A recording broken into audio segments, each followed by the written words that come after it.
बच्चों, यह UP board की जो हाई स्कूल परीक्षा होती है, यह गृह विज्ञान का 2023 का पेपर है। इसमें हम आज चर्चा करेंगे ऑब्जेक्टिव प्रश्नों के उत्तर की। यदि ये आप प्रश्न सही तरह से तैयार कर लेते हैं तो आगामी परीक्षाओं में भी इनसे बहुत सारे क्वेश्चन पूछे जाएंगे। तो आइए इस बार देखते हैं। ये पहला सेट है। पूरे यूपी में 7 सेट आए थे। हम बारी बारी से सातों सेट आपको हल कराएंगे और उनके उत्तर बताएंगे। तो परीक्षा होती है वो 70 नंबर की होती है। जैसा आप ये देख रहे हैं, पूर्णांक 70 नंबर का होता है।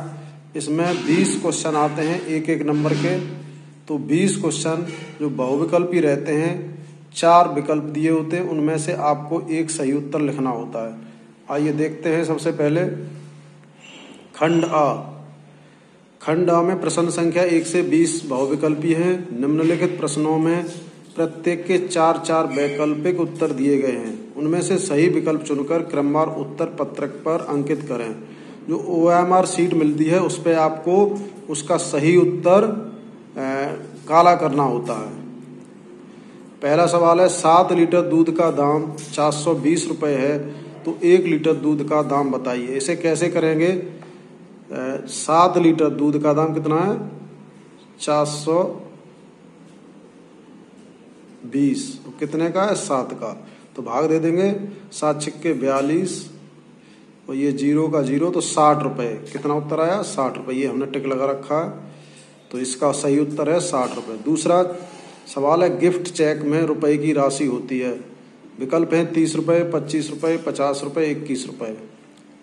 जो गिफ्ट चेक दिया जाता है उसकी राशि होती है 21 रुपये, 51 रुपये, 101 रुपये। तो इसमें जो सही विकल्प दिया है वो 21 रुपये है। किसी आगे जो प्रश्न पूछा गया उसमें 51 रुपये भी हो सकता है, 101 भी हो सकता है। तो आप 101, 51 इन संख्याओं पर लगाएंगे। इससे ज़्यादा भी हो सकता है। इसमें 1 की संख्या अवश्य रहती है, क्योंकि हमारे यहाँ 1 को सगुन के तौर पर सही माना जाता है। नंबर 3, पारिवारिक बचत की सुरक्षा का साधन है। यानी पारिवारिक जो बचत हम करते हैं किस में करते हैं? बैंक में करते हैं, पोस्ट ऑफिस में करते हैं। तो इसका सही उत्तर हो जाएगा A और B दोनों। ठीक है।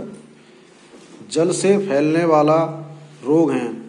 विकल्प दिए हैं पेचिश, अतिसार, हैजा।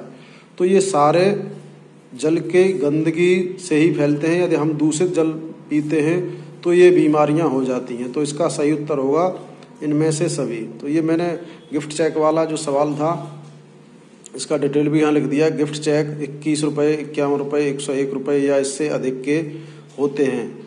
ये पूछा भी जाता है। इसे एक तरह से और पूछते हैं कि उपहार चेक कब दिया जाता है? तो जब कोई उत्सव होता है, किसी का जन्मदिन होता है, किसी की शादी होती है, तब हम ये देते हैं। ये सवाल भी बहुत महत्वपूर्ण है। टिटनेस रोग के जीवाणु पाए जाते हैं मिट्टी में, गोबर में, जंग लगे लोहे पर।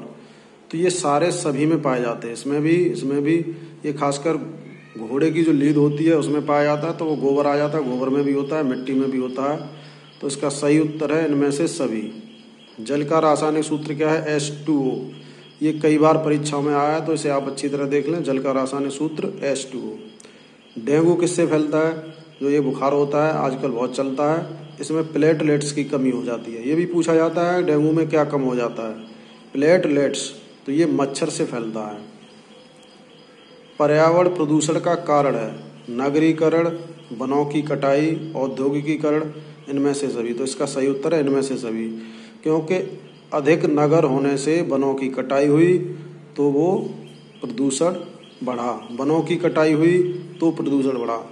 उद्योग बढ़े यानी धुआं अधिक निकला, उनसे फैक्ट्रियों से कचरा निकला तो प्रदूषण बढ़ा। तो ये सभी उत्तर सही है इसके। कपड़े पर निशान लगाना चाहिए फ्रेंच चॉक से, मिल्टन चॉक से, पेंसिल से, सफ़ेद चॉक से। मिल्टन चॉक से लगाते हैं, क्योंकि यदि इससे लगाएंगे तो चॉक का जो निशान होता है वो आसानी से मिट जाता है, इसीलिए ये सही है। और इसके आगे देखते हैं।